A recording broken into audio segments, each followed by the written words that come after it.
好，各位同學歡迎翻嚟2018年 Long Quest 第5條啦。咁咧佢就話有條 beam balance 啦，咁即係你嗰啲平衡磅啦。咁啊 measure of the mass of a load 啦，咁啊左邊有嘢係個 load 啦。咁咧佢就話啦，咁你個成嚿嘢係 balance and remain horizontal 啦。咁你個 load 咧就5 cm 嘅 weight，咁然之後咧另外咧就有個 counter weight，咁就50 gram 重，咁啊10 cm 嘅 weight，咁啊叫你揾個 mass 係幾多？咁即係簡單嚟講咧，呢條玩槓桿原理嘅啫。咁啊，記住就係 torque 就等於你個 F 乘以你個 D 啦，咁啊你個 perpendicular distance。好啦，咁你由於係平衡啦，咁即係兩邊一樣噶啦，咁我哋就可以知道 FD 會等於 FD 啦，咁即係你個順時針逆時針嗰個方向會一樣啦。咁即係咧，你而家個 force 係 mg 嚟嘅，咁啊即係 mgd 會等於 mgd 啦。咁即係簡單嚟講咧，兩邊個 g 約咗，即係 md 會等於 md 啦。咁寫翻清楚啲，左邊係個 load，右邊係個 counter weight 啦。咁咧 M 唔知啊，我哋要揾嘢啦 ，mass of the load。咁啊 D 係5 cm，另外一邊一個 mass 係50 gram，然之後10 cm，咁所以 M 咧就係100 gram 啦。係啦，就咁啊計完噶啦。咁單位咧就唔需要轉換噶啦，因為兩邊嘅單位一樣咧，就約走晒嘅啦。其實係啦，咁你中意寫定咩 kg 都得嘅。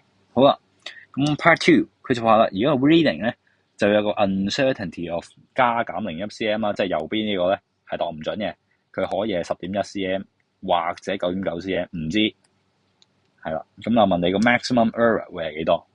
咁我哋又係用翻條式啦 ，MD 會等於你個 MD 啦，咁又係左邊係 load，右邊係 counter weight。咁好啦，你個 M 咧就等於你個 MD over D 啦。咁咧由於咧左邊係準嘅，佢就係話右邊唔準嘅，咁所以咧就係50 gram over 5再乘以你個誤差咧正負0.1啊嘛，咁即係 maximum error 0.1啦。咁所以咧就係1 gram 啦。咁所以咧你個 mass 咧就會有個誤差of 1 gram 喺度，咁咧即係正負1啦。簡單嚟講係啊，所以 maximum error is 正負1 gram。咁啊答完㗎啦呢一度。咁啊，照用翻條式嘅啫。你上面寫嗰啲咩咁，下面都會啱㗎啦。其實基本上，OK，Part B。咁好啦，而家個 weight 咧，頭先個 weight 係100 gram 重啦，或者叫0.1 kg 啦。咁佢就話啦，而家係 calibrate in newtons 啦，用個 spring balance，即係用嗰啲拉橡筋嗰啲。咁啊問你個 balance 嘅 rating 係幾多？咁咧就 W 等於 mg 就搞掂㗎啦，即係0.1 kg 乘9.81，咁即係0.981 newton。咁啊1分鬆嘅。好 Part C。咁好啦，而家咧呢兩個磅咧 spring balance 同埋你個 beam balance 咧都掉喺部 lift 度啦。咁而家咧部 lift 就accelerate uniformly upward 啦。咁咧我哋可以考慮下個 spring balance 嗰 part 啦。由於你而家係 accelerate upward，所以咧向上嘅 net force 會大啲嘅，係啦，向上個 net force 會大啲。咁所以咧我哋就會知道啦，你個 spring balance rating 咧就會大咗啦。呢個係 increase 嘅，我哋毋庸置疑喺呢個位。咁好啦，你個 counterweight position 咧，由於咧你嚿嘢咧係兩邊同時間一齊受到一個向上嘅力，咁所以咧個力係會互相抵消嘅，所以咧係冇變嘅。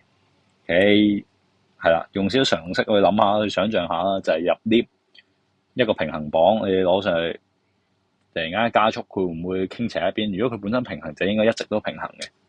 係啦，無端歪嘅就唔 make sense 嘅。好啦 ，Part 2， A student claims that if 你部 lift 就虧咗啦 ，free fall 啦，斷晒威也要飛天啦。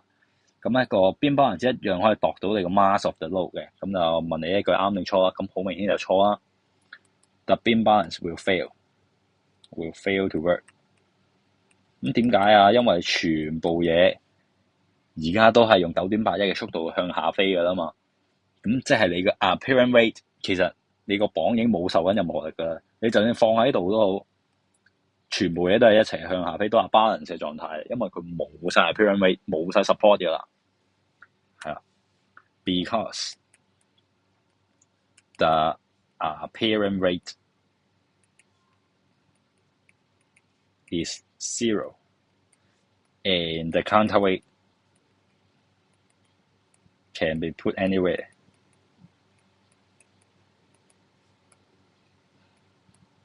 係啦，所以基本上係度唔到噶啦。因為全部嘢，就算你個磅淨係得你個 load 都好，如果你係 free fall 緊落地嘅話，佢都係平衡狀態嘅。或者你本身係斜咗，佢就係 keep 住係斜咁樣飛落嚟。你冇 counter weight，佢唔會對你有任何影響噶啦。呢個就係 apparent weight 嘅概念啦，一個。